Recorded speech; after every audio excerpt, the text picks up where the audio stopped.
예, 요한 1서에 보면 이런 말씀이 있는데요. 예, 이제 좀 말씀을 마무리해야 될 것 같은데, 요한 1서 2장 18절.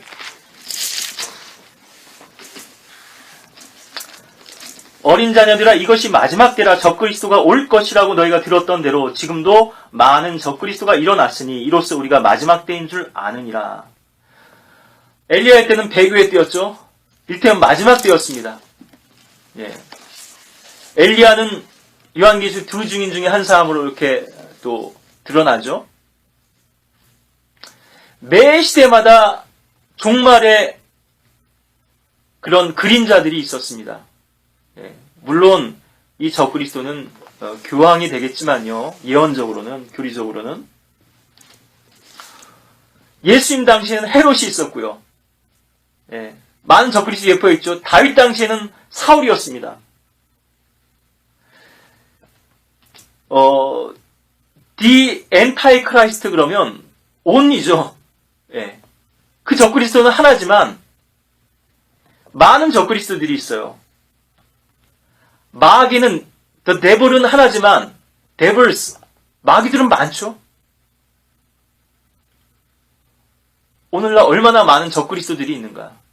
얼마나 많은 사람들이 십자가의 원수로 행하고 있는가? 예.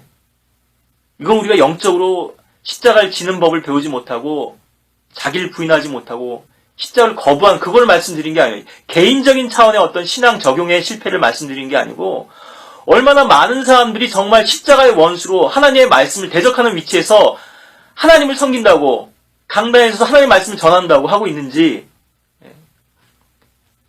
마귀는 비웃을 거거든요. 그런 사람들을 보고.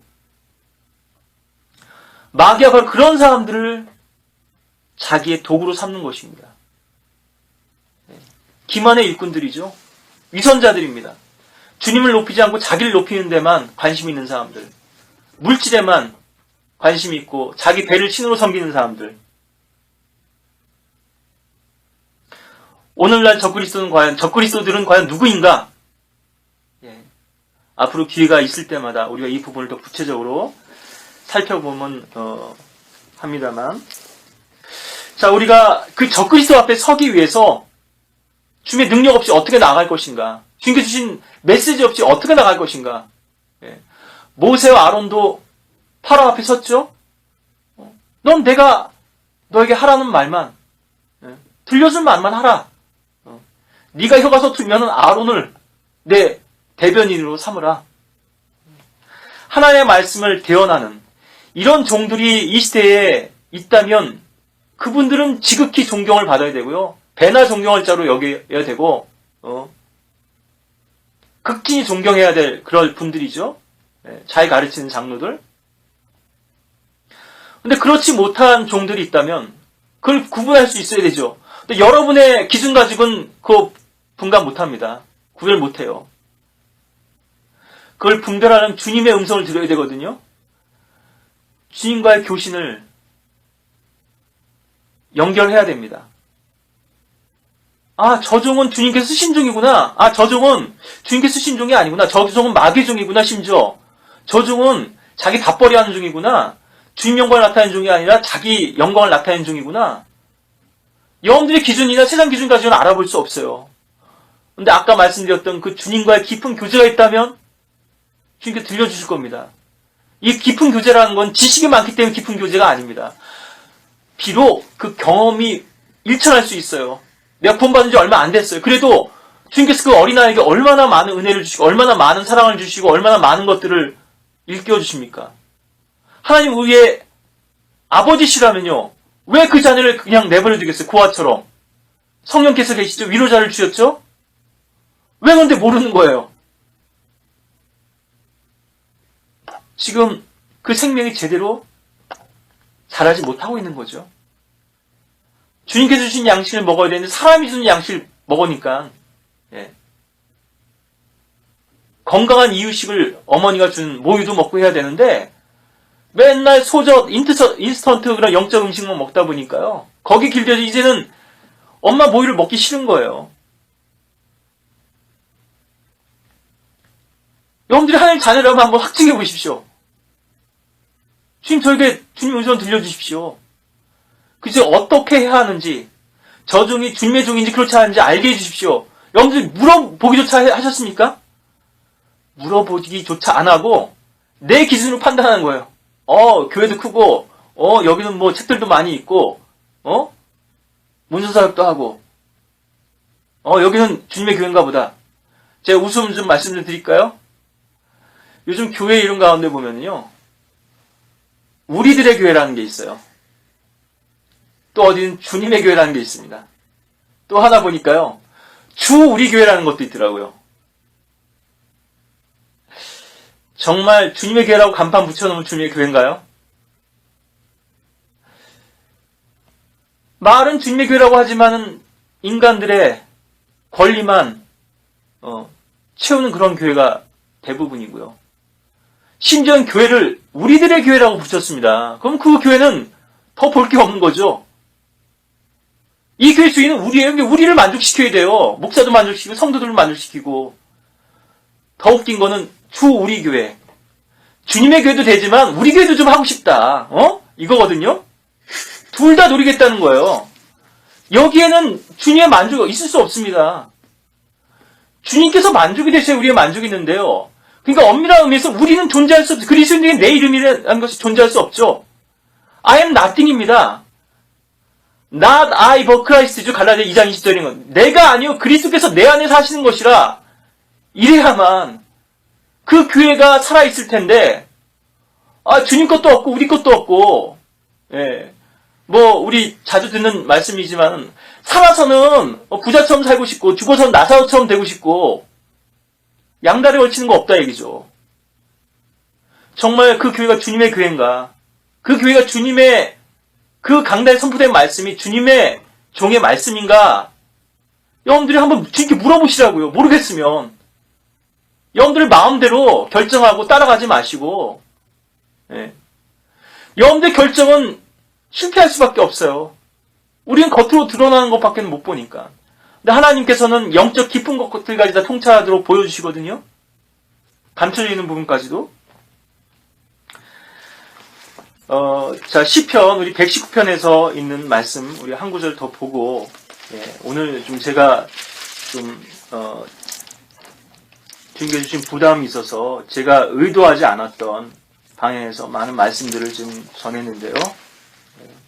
사실 이것을 소개하고 원래 저희가 전하고자 하는 말씀은 따로 있었는데, 개인적으로는 주님께서 저를 이렇게 숨겨주셨다고 하는 것이 얼마나 큰 은혜인가.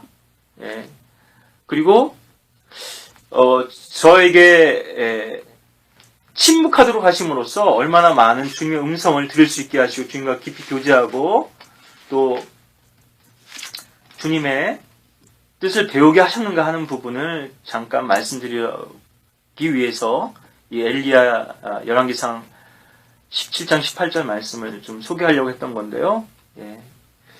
자, 여기 시편 119편에 보시면 20절에 주의 명령들을 항상 사모함으로 내 혼이 상하나이다.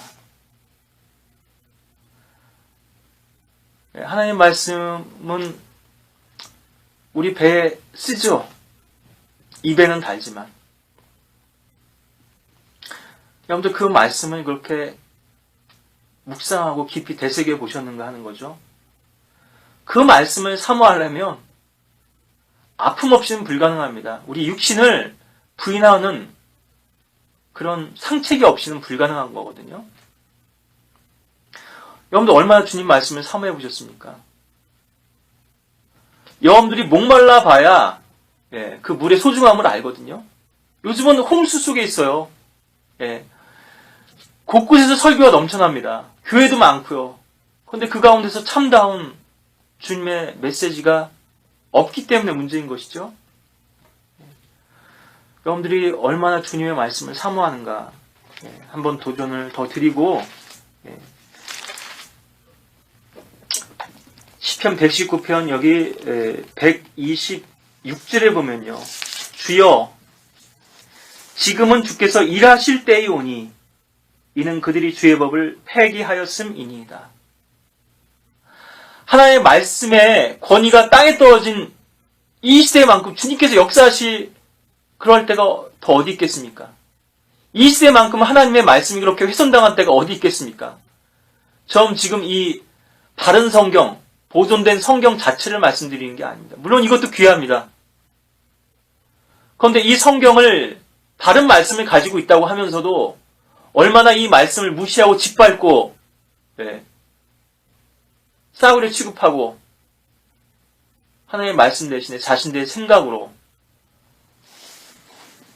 그렇게 주님을 섬기고 있는 사람들이 많은지, 또 하나님의 말씀 대신 인간들의 생각, 자신도 경험하지 않은, 주님께로부터 듣지 않은 음성,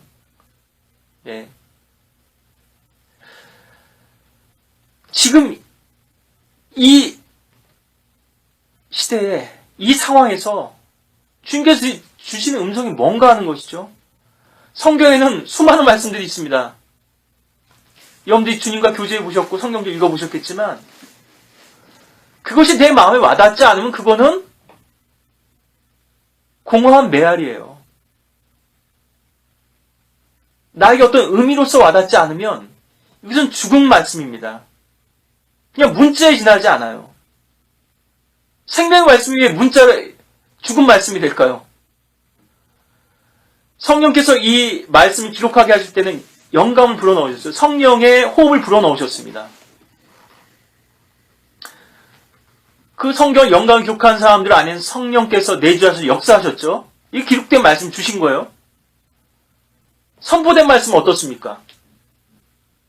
하나님의 성령으로 충만한 사람들이 그 말씀을 선포한 거예요. 기록하고 선포한 그 차이만 있으면 말씀은 동일하죠. 이 말씀의 삼위일체인데, 그럼 여기서 가장 중요한 부분이 무엇이냐? 내주하시는 말씀입니다.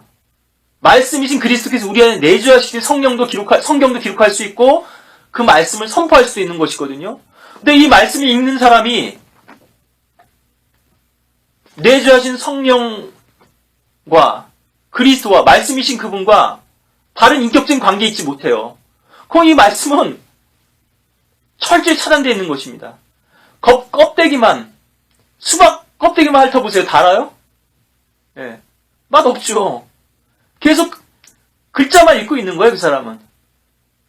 설교하는 사람도 만약에 그런 관계 없이, 그리고 그런 관계가 있다 하더라도 그것이 약해서 계속 이 지식, 문자만 나열하고 있다 그러면 이건 죽은 말씀입니다. 역사할 수가 없어요. 오늘날 하나님의 말씀이 폐기되어 있기 때문에, 주의 법이 폐기되어 있기 때문에 주님과의 바른 인격적 관계에 있었다면 그렇게 행할 수가 없죠.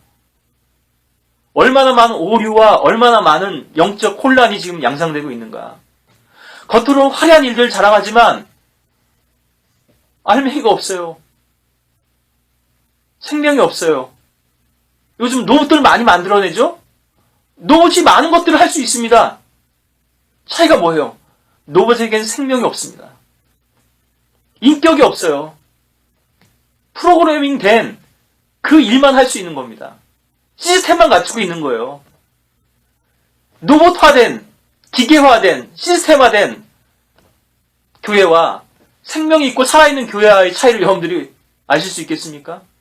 그걸 안다면 여러분들은 한시도 그곳에서 머물러 있고 싶지 않을 것이고, 그 더 이상 인스턴트 영적 급조된 말씀 대신에 살아있는 말씀을 찾기 위해서 수사스미 시냇물을 갈급함처럼 광야로, 사막으로 나올 것입니다. 기근의 때에도 크리스네가 숨겨주시고 거기서 물도 공급해 주시고 빵과 고기도 주셨던 그 주님, 그 주님을 오늘 여러분들이 믿으신다면 바로 그 주님께서 여러분들을 공급하시고 인도하시고 또 여러분들에게 보장이 되신다는 사실을 온전히 또 믿음으로 고백하실 수 있기를 또 바라겠습니다.